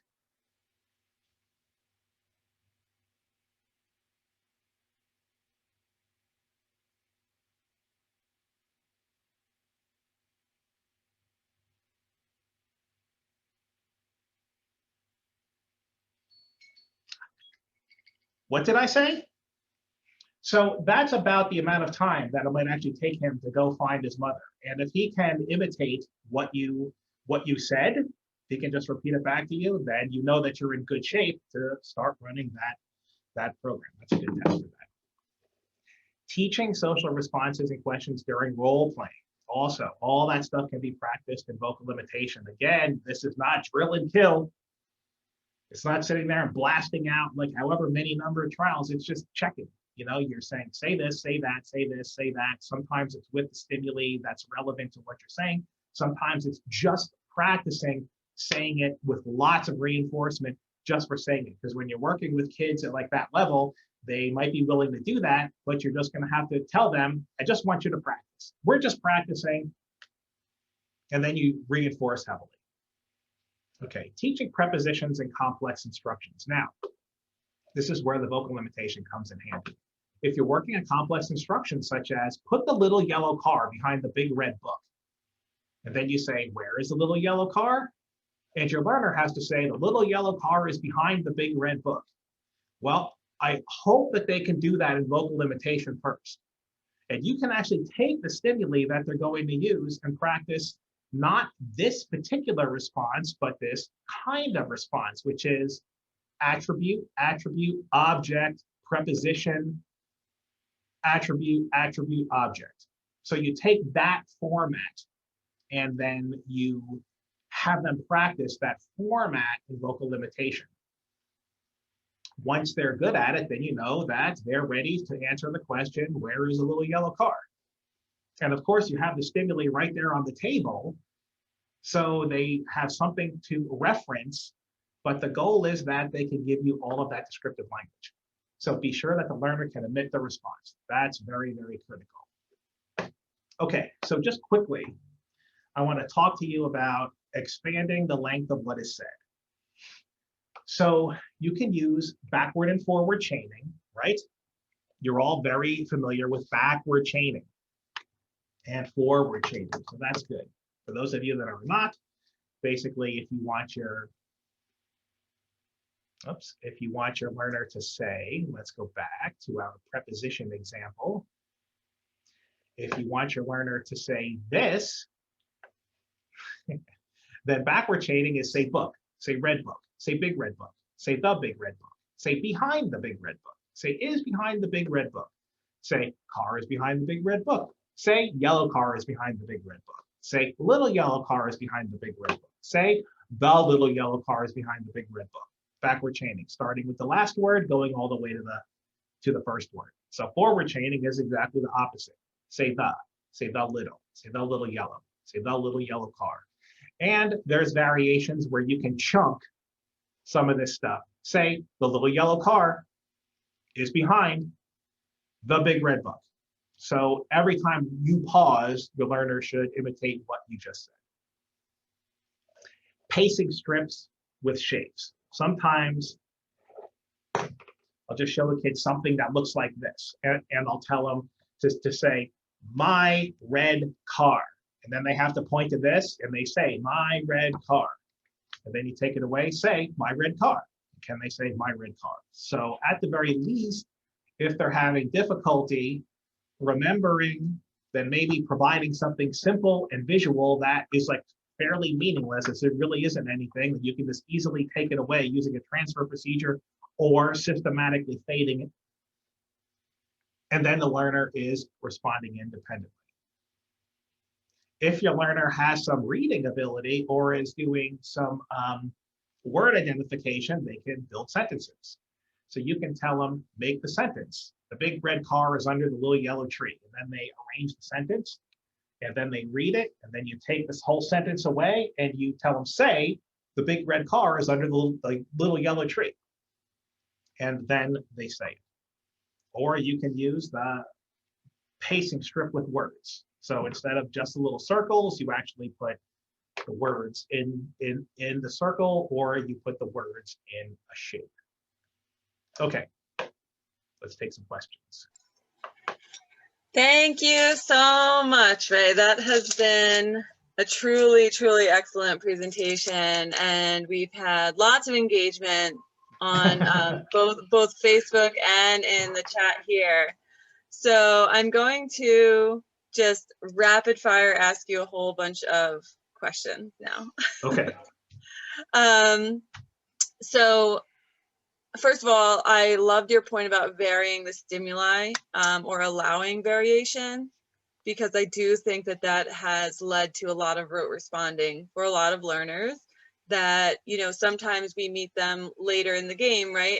And we are just trying to undo a lot of that. So I'm really glad that you put that, because if it can be done proactively in the beginning, you know, that's obviously optimal. One question that came up was providing reinforcement for all vocalizations. What about vocal stereotypy, or what appears to be vocal stereotypy? Okay, right. So a couple of things about vocal stereotypy. Like the learner that I'm working with that only used to produce the sound E repeatedly when he was left to his own devices. So we never reinforced that sound. Any other sound, or even variations of that sound, contacted reinforcement. So that's one thing. The second thing is, for kids that have high rates of vocal stereotypy, I know a lot of us have a tendency to teach kids to be quiet. And I would say, don't do that. I understand that even during teaching at the table, you want kids sitting with their hands down and they're looking at you and they're quiet, but I've worked with a lot of kids that have high rates of vocal stereotypy that can work while they're engaging in vocalizations. And over time of working with them, the vocalizations at the table just reduced as the demands became more complex. And if they didn't, then we just implemented a DRI where they contacted reinforcement for responding and then putting their hands in a neutral position and then looking at the instructor. And that actually had the effect of causing the learner to discontinue his non-contextual vocalizations. Okay, so a great follow-up question just came regarding that. Is there any point where you would target the stereotypy sound in vocal imitation to gain stimulus control for it? Okay, so the answer is yes. The short answer is yes, of course, because if you're doing those other things where you're trying to catch variations, but the learner is only producing like the one sound, like let's say it's E, then it's like with very young children that may just produce sounds, but not when you tell them to. So if this learner says E and you're sitting in the chair in front of them and you tell them say E and they don't say it, well, maybe it's worth shaping up that one sound just to bring it under instructional control. And who knows, maybe it loses some of its value as a sound to the automatic reinforcing value, because once you bring it under instructional control, now it's under your control instead of just the control of automatic reinforcement. Thank you. That makes a lot of sense. Someone on Facebook asked about the strength of reinforcement. Is that something that you think is just highly, highly important when you're doing vocal imitation, to make sure that the reinforcement is very strong? Oh my God, yeah. You know what, that's why, even with our colleagues, I mean, like we always have to ask, when was the last preference assessment? When was the last reinforcer assessment? Because if you don't have reinforcers, it's like, think of the hardest class that you had in college. Let's just say it was statistics or calculus. And now someone who is a genius at calculus is sitting 18 inches from your face telling you to just answer calculus questions, and there's nothing in it for you. You just have to do it. But if that person brings a big stack of $100 bills, and every time you answer one correct, you get $100, well, you're probably more likely to try your best to try to remember that college calculus class, right? Absolutely. So basically the same thing. Excellent. Good. Okay. A very good question. I thought someone said hundreds of opportunities. What about in a school setting? I'm a speech pathologist who works to assist a classroom with children diagnosed with autism. So what would you suggest there? You know, I have such a soft spot for speech pathologists, because I'm sure that the speech pathologist and just about anyone that listens to me talk can tell that I have a little bit of a stutter. So, you know, when I was so let me just give you a longer answer. So when I was in first, second, and third grade, I stuttered so much that I could barely speak. And my speech pathologist, Mrs. Lippman, taught me all kinds of different breathing techniques and this and that and blah, blah, blah, and helped me get my stutter under control. So I always try as hard as I can to figure out what I can do for our speech pathologists. So here is what my recommendation would be. If you're pushing in to a class and you only have, let's say, 2 or 3 30-minute sessions a week, it's tough because you have a lot of IEP goals. But one thing that you can do is model for the paraprofessional or the teacher constantly how to get that particular learner to either produce a vocalization or at the very least, just create the opportunity. And then as a goal for the paraprofessional, set small goals. Can they offer the learner 10 opportunities for 3 consecutive days to produce a vocalization? Then for the next 3 to 5 days, can they make it 12? Then the next 3 to 5 days, can they make it 15? At some point, the number is going to top out. But if you can shape that paraprofessional's behavior a little bit over time, probably about halfway through the school year, if that person is motivated to take your advice, you may see that they are now creating opportunities for the learner to produce vocalizations without even really thinking about it. Excellent. Another question kind of alongside that is, when would you drill single sounds or syllables? Mm-hmm. And would you focus on functional sounds that, as you had touched on, that, you know, that match something, say, desirable or, you know, typical in the child's environment? Right. So I drill sounds a lot. So let's so the short answer, yes, drill the sounds over and over and over and over and over and over again. As far as the sounds being functional, if your learner can produce sounds that will eventually create approximations of their preferred items, absolutely drill those sounds, put the sounds together to make sound pairs and combinations that will form approximations of those preferred items. But if your learner just can't produce sounds that are associated with those reinforcers, with those items, well, then start with those sounds that I talked about, just ah, ooh, and just see if you can get some control over the learner producing those sounds, because you just need an inroad. You need a couple of sounds as an inroad to start shaping up more sounds and more sound combinations. Excellent, thank you. Okay, we still have a few more, so hang in there. Sure. This has been an excellent presentation, and I think a lot of people are very excited to hear what you have to say about these things. So just to follow up on that, if they let's say they have single sounds already, would you teach someone asked specifically like consonant, vowel, vowel, consonant, some combination of sounds to like small words? And what about Kaufman cards? Okay, so yes, and yes.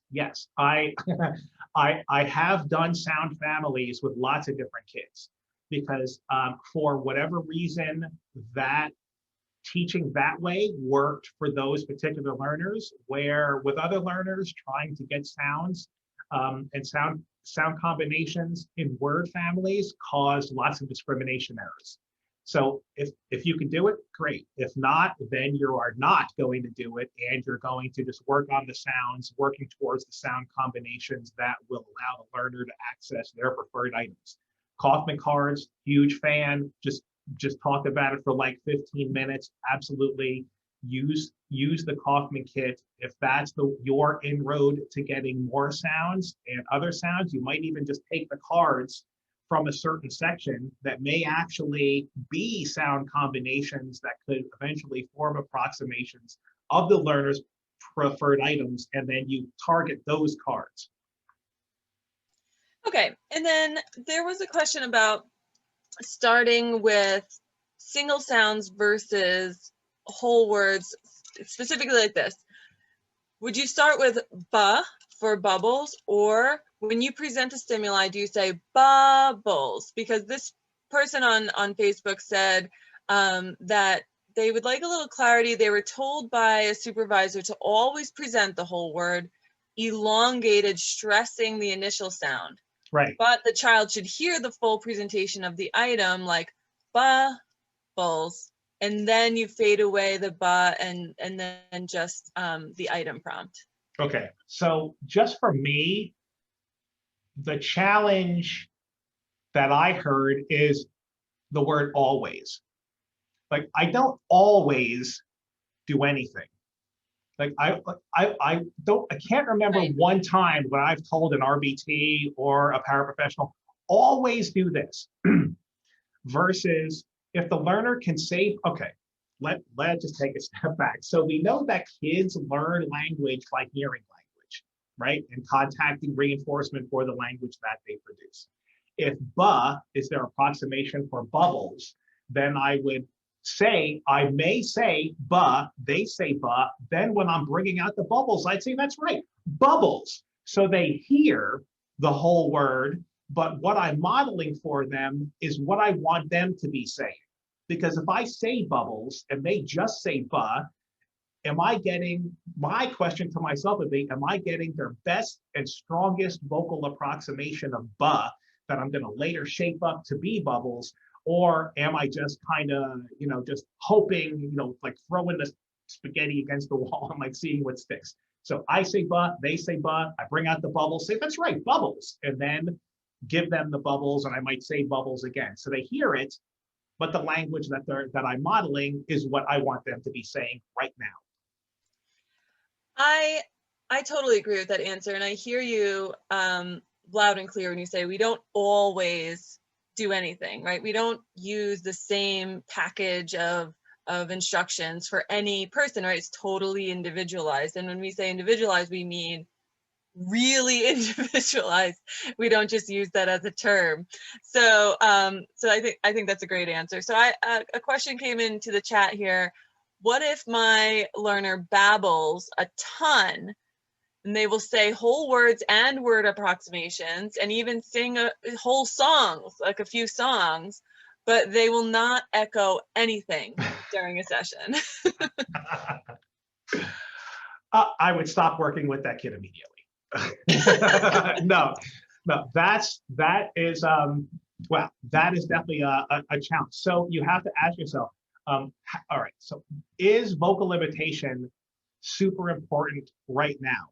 And then if your answer is yes, the next question is him imitating me super important right now? I've only had one kid in my entire career that kind of fit that profile a little bit. And so here's what I did. I took the like videos that he loved, Disney videos, and I would turn the screen off so the screen was black, and I would play very specific segments that I knew are combinations of words that I think that he could say, and I would play it and I would say that. And then he would, once he figured out what the expectation was, he would start to imitate what was on the video. And then I would transfer the video to me. Then he would say, he would imitate the video, then he would imitate me saying what was on the video. And it eventually became this weird kind of stimmy thing where we'd be saying it together, and it became like a bit of a mess for a while. But what wound up happening was I was able to record things electronically, play that, he would imitate it, then the instructor would then have him say it. And then over a very long period of time, we faded out the electronic device until he was able to imitate the instructor. So you're basically using his self-stimulation to shape up the behavior that you want. Okay. And I think this is the final question. You were mentioning providing reinforcement for approximations that, and you mentioned that great advice of like, just put it everywhere so everyone knows what to accept, right, for the approximation. So let's say it's ooh-ee for cookie, right? When do you not provide reinforcement for that? And do you ever just, you know, I guess, put that on extinction, or when do you decide that you're going to put that on extinction to try and promote that next level, that next shape up? Right. Okay. So that's a really complex question that involves a lot of math. So let me try to. So here's kind of the way that I would figure that out. If I know that the learner's saying ooh-ee for cookie, and let's just say he says it 25 times a day in the presence of the cookie, because that's really what the test is. You didn't prompt him, he says it. He sees the cookie and he goes ooh-ee, and then he gets his cookie. Okay, that's fantastic. And I just picked 25 as like an arbitrary number. So then based on the skill level of the person that's working with that person, because using extinction can go horribly wrong very, very quickly. The person has to be really in tune with your learner, because if your learner is prone to tantrums and he's denied access to that cookie, then you're going to have a tantrum. But if the person is skilled, they can keep an eye on him and see when he's starting to get a little tense, they just hand him the cookie to avoid the tantrum, then that's fine. But then they have to do that like every 5 or 6 opportunities. So you have to calculate how many times a day is this kid actually trying to gain access to his preferred item, and is he actually meeting what we have decided is a good vocal approximation. And if you figure those 2 things out, and you can trust one of your therapists or paraprofessionals to try using a little bit of extinction, because if you just say, use a 3-second time delay, probably nothing's going to happen, because in order to get some variability, it really is kind of like a feel thing. You got to just keep your eye on the kid and see what's going to happen. And you have to make sure that he has the other sounds in the word that he can produce them, because that's really what you're going to prompt, because you can't prompt variability if the kid starts getting a little agitated and you say ookie or ooey, and then the kid tries doing some mishmash of that and then he gets the cookie. You just have to make sure that some approximation of the other sounds that are in that word are going to be available. So I'm sorry that it can't be a more like black and white answer, because there's a really critical analysis that you have to make of this behavior. I think that's an excellent answer. Now, I know we're wrapping up, we're letting everybody go. You're going to give your 3rd word, right? Yes. I also, just while you're doing that, I want to have a shameless plug, because when you're talking about prepositions and more advanced language, I do want to just plug our YouTube channel, because you specifically have a video on there right now, prepositions, pronouns, and opposites. We also have other advanced language training program videos on our YouTube. And you have an old video about prepositions on there. Yes. And some teaching prepositions programming, which is just traditionally very difficult programming to teach. So I do want to just plug that we have our YouTube channel growing, and we have a lot of language programming and other advanced skill programming there. And as well, that we're on, all the social medias, including upcoming on TikTok even. So I hope everyone will check us out on those, and as well go to our events page on the website and our events page on Facebook, and just keep in touch. We're so glad everyone joined us. Ray, you did a phenomenal job with this. I know it's a ton of information to present, and it's, really crucial programming that can lead to tremendous gains for our learners. So I'm so glad. I'm so glad we got so much engagement from everyone in the Zoom and on the Facebook, in the comments. So thank you all for being here. Go ahead, Ray, you can give us your final word. Okay, so again, if you know what movie this is from, just let me know, okay? So the third key word is rubber biscuit. That's rubber biscuit. And let me know if you know what movie that's from. Now, don't Google it. If you know it, great. Otherwise, thank you, everybody. I really appreciate your time. Thank you very much. Thank you, everyone. Good night.